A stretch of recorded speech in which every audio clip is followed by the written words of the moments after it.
Le régime monophasé. Cette vidéo a pour vocation de vous expliquer le régime monophasé dans son ensemble. Expression d'une grandeur sinusoïdale.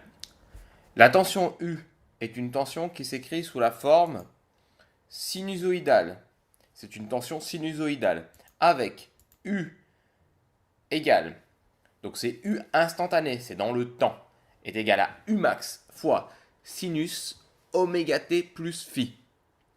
Avec U la valeur instantanée, U max l'amplitude de U en volts, oméga la pulsation de U en radians par seconde, T le temps en secondes, phi la phase à l'origine en radians, oméga t plus phi la phase à l'instant t.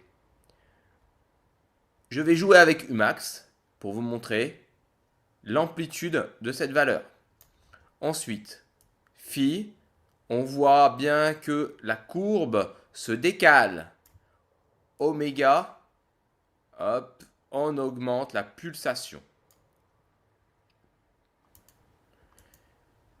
Pour le courant I sinusoïdal, l'expression s'écrit de la même manière. On peut faire exactement la même chose.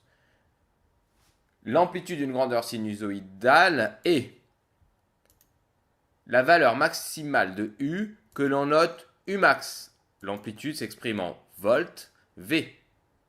La valeur efficace. On admettra que la valeur efficace U d'une tension sinusoïdale alternative est U égale Umax sur racine de 2. On peut mesurer cette valeur efficace avec un voltmètre en mode AC. Donc, je n'ai pas expliqué cette représentation de formule puisque Umax est tout simplement égal à U efficace fois racine de 2. On aura bien ici Umax, ici une période que l'on notera T. Sensibilité verticale, 5 volts par division, donc on aura 5, 10, 15 plus 2,5 volts, 17,5 volts. Calculer l'amplitude et la valeur efficace de U. Donc nous avons un exemple concret avec Umax égale 3,5 divisions fois 5 volts par division. 1, 2, 3,5 divisions. Et 5 volts par division, je les retrouve là. Ce qui va nous donner 17,5 volts. D'où l'amplitude de U est égale à Umax égale 17,5 volts. Ensuite, U égale Umax sur racine de 2. Donc, U efficace est égal à 12,37 volts. Donc, la valeur efficace de U est égale à U égale 12,4 volts. Pulsation d'une grandeur sinusoïdale. La pulsation est notée oméga elle s'exprime en radians par seconde. Donc, là, on aura Umax et là, on aura une période T. Donc, on aura oméga égale 2 fois pi fois f égale 2 fois pi fois 1 sur t, parce que c'est la période. Avec oméga, la pulsation en radians par seconde, f, la fréquence en hertz, et t, la période en secondes. On uniformise bien toutes nos formules. Si je calcule la pulsation de U, donc j'aurai T égale 8 divisions, 1, 2, 3, 4, 5, 6, 7, 8 divisions, fois 0,2 millisecondes par division. Cette valeur, je la retrouve ici. Donc, ça nous donnera 1,6 millisecondes. Or, F égale 1 sur T égale 1 sur 1,6 fois 10 moins 3. Je transforme ces 1,6 millisecondes en secondes, ce qui nous donnera 625 Hz, la fréquence. On en déduit oméga égale 2 fois pi fois f. Donc 2 fois pi fois 625 égale 3925 radians par seconde. D'où oméga égale 3925 radians par seconde. Le déphasage entre deux grandeurs. On a U fois racine de 2 égale U égale U fois racine de 2 fois sinus oméga t plus phi sur phi u. Pardon. C'est très important et on a tendance à se tromper de bien écrire cette valeur instantanée. Donc, par définition, i fois racine de 2 fois sinus oméga t plus phi i. Donc, par définition, nous appellerons le déphasage phi de u par rapport à i. La différence de phase, phi, est égale à phi u moins phi i. En gros, ça donne quoi? C'est le plus simple, c'est de l'expliquer sur la courbe qui est là. Regardez, si je mets phi i et phi u en phase, on aura un déphasage de phi égale à 0. On voit bien que sur l'origine des phases, c'est-à-dire qu'on aura par rapport au diagramme de Fresnel, u qui se superposera sur i. Maintenant, si je fais un déphasage de phi de i d'à peu près 90 degrés, voilà. Là, on a un déphasage d'à peu près, je vais y arriver, 90 degrés. On voit bien que sur ma courbe, i est en rouge, u est en bleu, que là, on aura bien un déphasage de moins 90 degrés. Et regardez, je peux tout remettre ensuite en phase. Et ensuite, je peux décaler, etc., etc. Je peux jouer sur l'intensité et sur la tension au niveau de mes phases. Et au niveau de mes déphasages, je devrais faire très attention et prendre, souvent c'est ce qu'on fait, U pour origine, et ensuite on regarde où est-ce que I se situe. À partir de là, les cas particuliers de déphasage, donc on va les voir. Et là, je ne vous apporte pas les réponses. Alors, du coup, là, il nous dit que phi est égal à 0. On dit que U et I sont en phase. Maintenant, 180 degrés. Donc, si je prends ça et que je mets ça à 180 degrés. Ah, j'étais presque. Voilà, plus ou moins. Hein.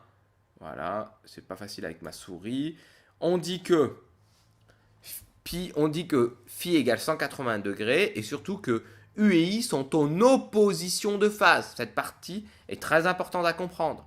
Maintenant, phi égale 90 degrés ou pi sur 2. U est une quadrature en avance par rapport à I. Donc, je vais prendre mes 90 degrés. Alors, je vais le faire tranquillement. Voilà. Et là, on voit bien, donc 91 degrés. Mais voilà, l'idée principale, elle est là. Maintenant, moins 90 degrés, on dit que, ou moins pi sur 2, on dit que U est en quadrature. Retard par rapport à I. Alors, ça va nous donner quelque chose qui va donner quelque chose à peu près comme ça. Voilà. U est en retard par rapport à I. Voilà. Les cas particuliers sont à connaître par cœur. U et I en phase. U et I sont en opposition de phase.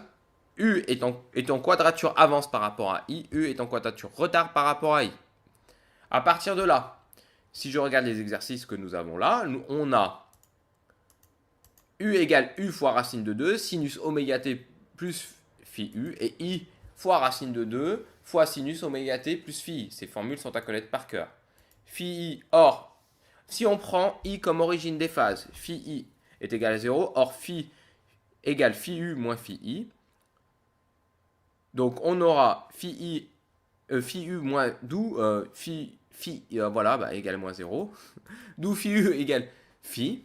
Les expressions de U et de I deviennent U fois racine de 2 sinus oméga t plus phi. Et là, je vais m'amuser à jouer avec cet angle. On voit bien, hein. Là, je suis en phase et là, je m'amuse avec. Regardez aussi si je viens là et que je mets tout en phase. U en bleu est en phase par rapport à I. Maintenant, si je décale tout ça, hop là, on voit bien le déphasage. Alors, suivez bien en même temps sur la courbe. Voilà, c'est comme ça qu'on arrive à avoir tous les déphasages. Donc, I fois racine de 2 sinus oméga t. De toute manière, on arrivera toujours au même calcul et au même résultat. Donc, je vous laisserai travailler dessus par la suite. Donc, c'est toujours les mêmes calculs. On a toujours les mêmes calculs. Détermination pratique d'un déphasage.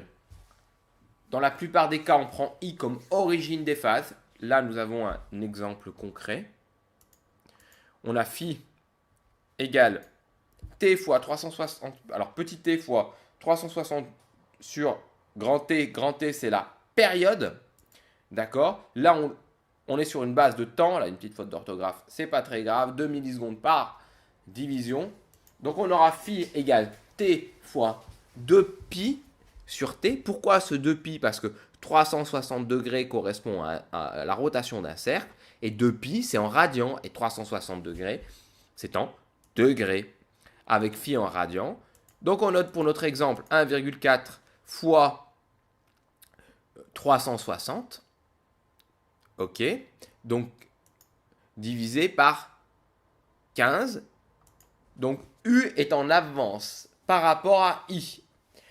Le 1,4, où est-ce que je le trouve? C'est tout simplement une valeur que je vais trouver par là. D'accord? Si on en a 2, alors entre là et là, on a 1,4. Si on a 2 millisecondes par division, T, on le retrouve aussi ici. D'accord? Là, il n'était pas très bien placé, mais regardez bien, c'est toujours l'espace entre les deux points. Utilisez des couleurs pour repérer votre tension et votre intensité, pour que ce soit le plus simple pour vous. Donc, phi est égal à 33,6 degrés.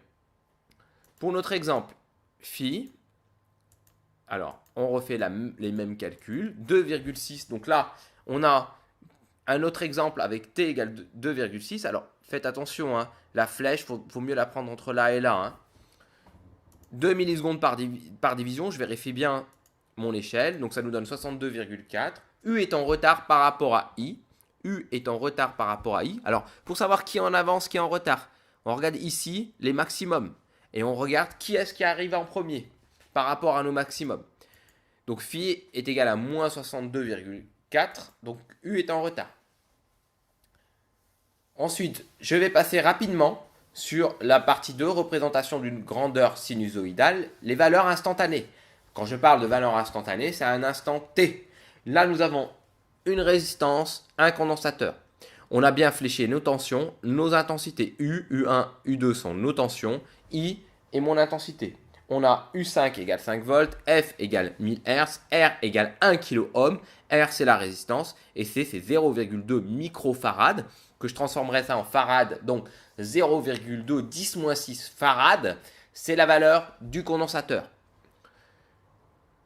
Donc à partir de là, on a U égale 5 volts, U1 égale 3,9, U2 égale 3,1 volts. Comment j'ai fait pour trouver ça? J'ai appliqué la loi des mailles. Ici, tout simplement, voilà. Et à partir de là, je peux trouver toutes mes valeurs, hein, si je veux. On remarque que U est différent de U1 plus U2. Pourquoi? Si je prends 3 et 3, ça fait 6. Plus 0,9 plus 0,1, ça fait 7 volts. On a 2 volts de différence. Et c'est là que c'est intéressant en monophasé de faire tous nos calculs. On ne peut pas passer par des valeurs efficaces pour le calcul de U. Donc on est obligé de passer par des valeurs instantanées, ce que je suis en train de faire. Donc j'aurai U1 et U2 par rapport aux valeurs instantanées. D'où U est égal à U1 plus U2. Donc 3,9 fois racine de 2 sinus oméga fois t plus 3,1 fois racine de 2 sinus oméga t moins pi sur 2. C'est impossible à résoudre comme ça. Là aussi, en passant par les valeurs instantanées, on est bloqué pour calcul de U. C'est pour ça qu'on va utiliser certainement le diagramme de Fresnel. Alors, les vecteurs de Fresnel ou les nombres complexes. Le vecteur de Fresnel, pour le niveau à laquelle nous sommes, est largement suffisant. On a U fois racine de 2, etc. Donc, on aura donc un vecteur U associé au vecteur de Fresnel. Donc, je vais m'amuser avec mon U pour bien voir sa variation. On aura aussi besoin de mettre des échelles pour avoir notre U. Maintenant, je vais le déphaser. Regardez ce qui se passe quand je le déphase. Voilà. Mais moi, ce que je veux, c'est qu'il soit à l'origine. Voilà. Donc, on aura U et phi. Avec U, la valeur efficace en volts. Phi de U, le déphasage de U par rapport à l'origine en degrés ou radians. Maintenant, à l'aide de la méthode Fresnel, on peut calculer U. Alors, on met l'origine des phases. On regarde à combien c'est déphasé. Alors, imaginons que c'est déphasé de cet angle-là. Et ben, on pourra tout représenter. Voilà. À partir de là, on a des notions claires sur la méthode de Fresnel. On associe U1 et U2, les vecteurs de Fresnel. U1 et U2. On a U égale 3,9 fois racine de 2 sinus oméga t plus phi 0. Donc, on met les valeurs. On fait la même chose pour U2. Donc, je vous laisserai calculer. Il suffit simplement de faire retour sur la vidéo pour revoir les valeurs ou le noter sur un document ou un papier. pour pas se perdre. Donc on a bien U1 et U2 avec deux composantes, un argument, un angle, un argument, un angle. La relation U est égal à U1 plus U2. Tout simplement, il suffit simplement de voir que la résistance et le condensateur étaient en série. C'est pour ça qu'on a U1 plus U2. C'est une simple loi des mailles. Donc on applique et on dessine les vecteurs. On fait le dessin vectoriel. Donc ça, simplement, je vous laisserai le calculer. Donc une règle, un rapporteur, c'est important, pour avoir les angles. Et à partir de là, eh ben, je vous mets directement la solution. Et vous allez avoir ça. Donc l'objectif est de réaliser l'exercice par vous-même. Ensuite, on mesure la valeur de U, 5 volts, la valeur de phi de U, moins 38 degrés. Donc, U, c'est ça. Et là, l'angle moins 38 degrés, c'est là. Hein. C'est par rapport à cet angle-là. Donc, je le redessine là. Et on est dans le cas d'un cercle trigonométrique. Donc, on peut avoir des degrés ou des radians à transformer.